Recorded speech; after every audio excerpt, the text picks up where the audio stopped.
ஆனால் கட்சி வேற, கொள்கை வேற. ஆனால் நாங்கள் ரெண்டு பேரும் அண்ணன் தம்பி இல்லைன்னு ஆயிருந்தோம். இந்த வழக்கில் யாராவதுனா ரெண்டு பேரை கொன்று முடிச்சு விட்டு போயிடுது அப்படின்னா இது எப்படியான அணுகுமுறை? கட்சி தீர்வுக்கு ஒரு தீர்மானம் வந்தால் அதை பேசுகிறோம், நீட் தீர்வுக்கு எதிராக ஒரு தீர்மானம் வந்தால் அதை பேசுகிறோம். அதனால் இவர்களை இந்த கண்டனம் சுட உத்தரவு பட்டியலை சேர்த்தி நிகழ்ச்சியில் ஐயா வேலுமணி மகன் திருமணத்துக்கு நானும் பங்கேற்கிறேன், அவரும் பங்கேற்கிறாரு, எல்லா கட்சியும் பங்கேற்குது. இது ஒரு கல்லூரி நிகழ்வு. அதில் ரெண்டு பேருக்குமே வேண்டிய ஒரு பொது ஒருத்தர் இருக்கிறாரு, எங்கள் ஐயா பாரிவேந்தர். அவர் உங்களுக்கு தெரியும் தம்பி, அண்ணாமலை தலைவராக இருக்கு முன்பு இருந்தே எனக்கு அவர் ரொம்ப நெருக்கம். நாங்கள் திரைப்பட இயக்குனராக இருக்கிற காலத்திலிருந்தே அவர் எனக்கு ஐயா நான் ரொம்ப நெருக்கம். ஐயாவுடைய அன்புக்கு நான் எப்போவுமே கட்டுப்படுறவன். அந்த இதில் நீங்கள் வரணுன்னாங்க நான் போனேன். அவர் வருவாரா, வருவாரா, அதெல்லாம் இல்லை. ஐயா கூப்பிடுறாரு. இதில் அது ஒரு நிகழ்வு. நாங்கள் ரெண்டு பேரும் பங்கேற்கவே கூடாது, எதிரியுமா அப்படியே திரியணும் அப்படின்னா, அவர் ஒரு கட்சியில் ஒரு மாநில தலைவர், நான் ஒரு கட்சியை வழிநடத்தி கொண்டு வரேன். ஆனால் கட்சி வேறு, கொள்கை வேறு. ஆனால் நாங்கள் ரெண்டு பேரும் அண்ணன் தம்பி இல்லைன்னு ஆயிருமா என்ன சார்?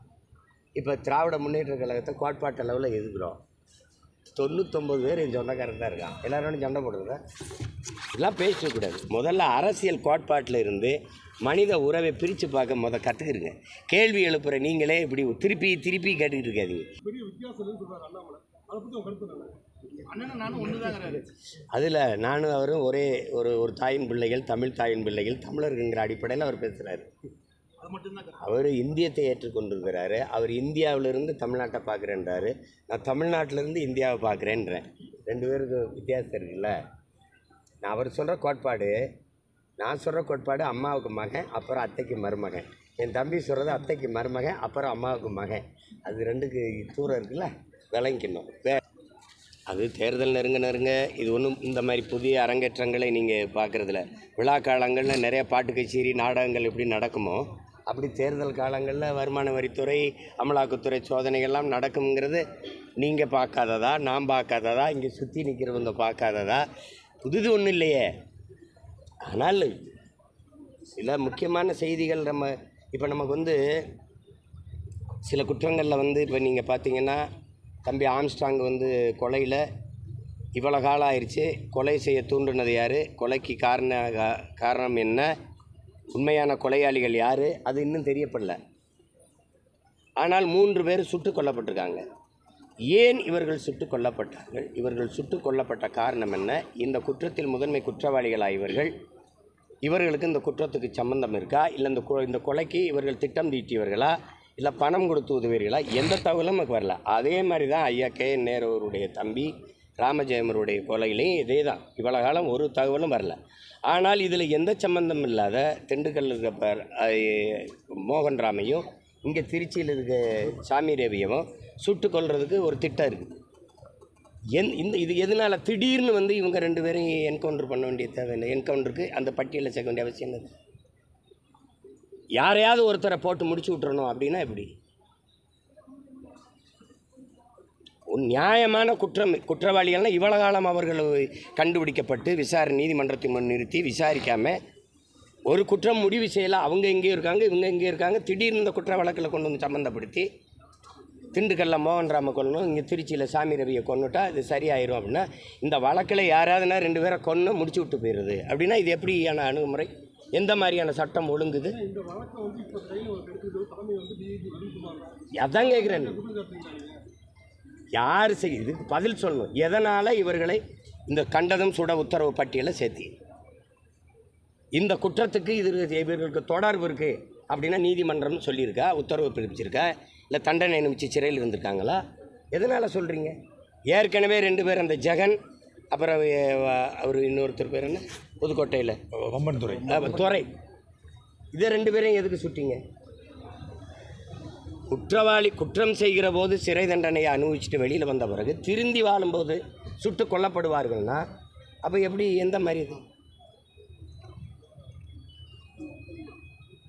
இப்போ நீங்கள் என்ன பாருங்கள், ஒரு நாள் இந்த திண்டுக்கல்லில் இருக்கிற இவர் இந்த சாமி ரவியும் அங்கே மோகன் ராமும் வந்து இந்த இப்போ நான் அதை பேசலைன்னா உங்களுக்கு தெரியாது. ஒரு நாள் கொண்டிருப்பாங்க. எதுக்கு கொண்டாங்கன்னா நீங்கள் செய்தியில் இந்த ஐயா ராமஜெயம் கொலையில் உங்களுக்கு சம்மந்தம் இருக்குன்னு போட்டு மூடி விட்டு போயிடுவாங்க. உண்மையான குற்றவாளி யார்? இப்போ தம்பி ஆம்ஸ்டாங் கொலையிலேயே உண்மையான குற்றவாளி கண்டுபிடிக்க முடியலன்னு கையை உயர்த்திட்டு போகணும். சும்மா போகிற வரவங்களாம் சம்மந்தம் இல்லாத 2 பேரை சுட்டுட்டு அதை மூடி விட்டு போகக்கூடாது. தமிழகத்தில் போலி என்கவுண்டர் நடக்குதுன்னு சொல்கிறீங்க. சந்தேகம் என்ன இருக்குது உங்களுக்கு? போலி என்கவுண்டர் இல்லைன்னா நான் கேட்குறதுக்கு பதில் சொல்லணும். சட்டம் ஒழுங்குக்கு யார் பொறுப்பு? தம்பி ஆம்ஸ்டாங் கொலையில் சுட்டு கொல்லப்பட்ட 3 பேருக்கு அந்த குற்றத்திற்கும் எந்த அளவுக்கு சம்பந்தம், என்ன தொடர்பு? அதை குற்றவாளி சொல்ல முடியாது, செத்து போயிட்டான், சுட்டு கொல்லப்பட்டான். நீங்கள் சொல்லுங்கள். இப்போ இந்த கொம்பன் ரவி, இந்த ஜெகன், கொம்பன் ஜெகன், இந்த அவங்க 2 பேரும் ஏன் கொல்லப்பட்டாங்க? விளக்கம் சொல்லுங்கள். ஒருவேளை அவங்க குற்றமற்றவங்கன்னா அவங்க விளக்கம் உயிர்ப்பிக்காதுல்ல. அப்புறம் சட்டமன்றத்தில் தமிழர் வரலாறு பேசப்படுது. 1961 நினைக்கிறேன். மன்னாதி மன்னன் படத்தில் புரட்சி தலைவர் எம்ஜிஆர் அவர்கள் தூங்காதே தம்பி, அடுத்த எந்த படம் வெளியிட்டாலும் நம்முடைய முதல்வர் அவர்கள் தான் முதல்ல பார்ப்பாங்க. அவங்க படம் வெளியிட்டோன்னே நம்ம முதல்வருக்கு தான் ஃபோன் அடித்து படம் எப்படி இருக்குது தம்பின்னு கேட்பாங்க. ஏன்னா எம்ஜிஆர் ஜெயலலிதா 2 பேரும் உயிரோடு இல்லை, என்னத்தை வேணாலும் பேசலாம். இதை கேட்குற நிலைமையில் நம்மளும் இல்லை. இப்படிப்பட்ட ஆள்களையெல்லாம் என்ன பண்ண சொல்கிறீங்க? இதுதான் பேசப்படுது. மக்கள் பிரச்சனை எங்கே பேசப்படுது? நம்மளும் ரசிச்சுட்டு தானே இருக்கோம். கட்சி தீர்வுக்கு ஒரு தீர்மானம் வந்தால் அதை பேசுகிறோம், நீட்டு தீர்வுக்கு எதிராக ஒரு தீர்மானம் வந்தால் அதை பேசுகிறோம்.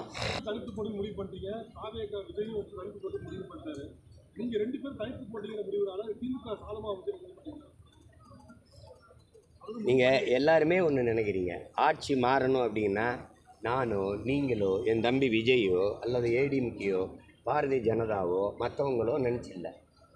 ஒவ்வொரு மக்களும், இந்த மண்ணின் குடிமக்கள், இந்த நாட்டு மக்கள் ஒவ்வொருத்தரும் நினைக்கிறேன். மக்களின் மனத்திலிருந்து மாற்றத்துக்கான சிந்தனை வரணும்.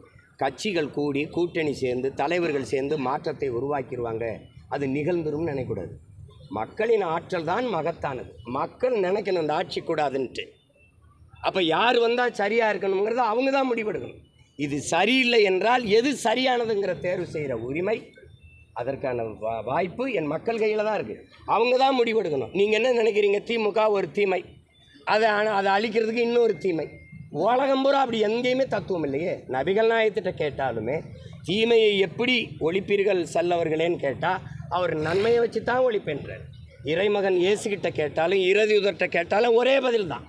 இறைமகன் இயேசா தான் சொல்கிறாரு, தீமையை வைத்து ஒழிக்க முடியாது, நன்மை வைத்து தான் ஒழிக்கணும்.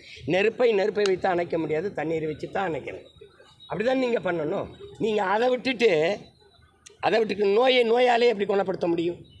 ஒரு மருந்தால் தானே குணப்படுத்த முடியும். அந்த மருந்து யார்கிட்ட இருக்குது? நான் மக்கள்கிட்ட தான் இருக்குது.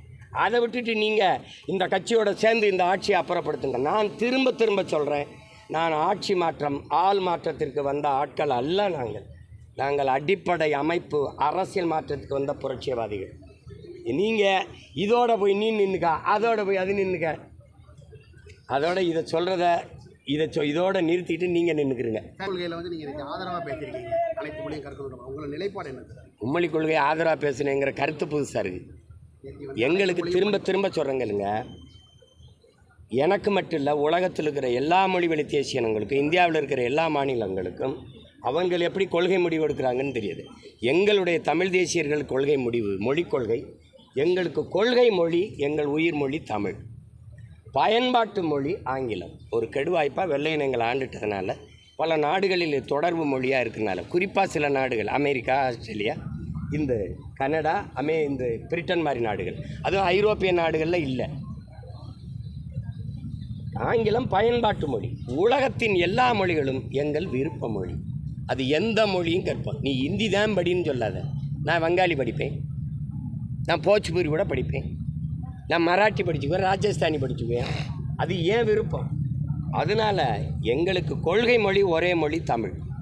உலகில் எல்லா மொழியும் விருப்ப மொழி, ஆங்கிலம் பயன்பாட்டு மொழி, கட்டாய பாடமொழி. இதுதான் எங்கள் கொள்கை நிலைப்பாடு. ஓயாமல் போட்டு உழைப்பிடக்கூடாது. மும்மொழி இல்லை, எம்மொழியும் கற்போம் நாங்கள் வாழ, எம்மொழி தமிழ் கற்போம் எங்கள் இனம் வாழ. இதுதான் எங்கள் கொள்கை. நிலை. வேறு ஏதாவது குழப்பம் இருக்கா? வேற ஒன்றும் இல்லை. ட்ரம்ப் எதுவும் பார்க்க போகிற ஐடியா இருக்கா? ட்ரம்ப்பு அதை கூப்பிட்டுருக்காப்ல. நான் ஆஃப்டர் எலெக்ஷன் கம் இருக்கேன். சொல்லியிருக்கேன். ஏன்னா நீங்கள் என்னையை சுற்றி நடக்கிற உண்மையான செய்தி எதையும் சொல்கிறதில்ல, நான் சொல்கிற எதை உண்மையானதை போடுறதில்ல. நான் அங்கே போயிட்டேன், இங்கே வந்துட்டு போயிட்டேன். என்ன இதுபோன்ற செய்திகளை மேலும் தெரிந்து கொள்ள எங்களது யூடியூப், ஃபேஸ்புக் மற்றும் ட்விட்டர் ஆப்களை சப்ஸ்கிரைப் செய்யவும்.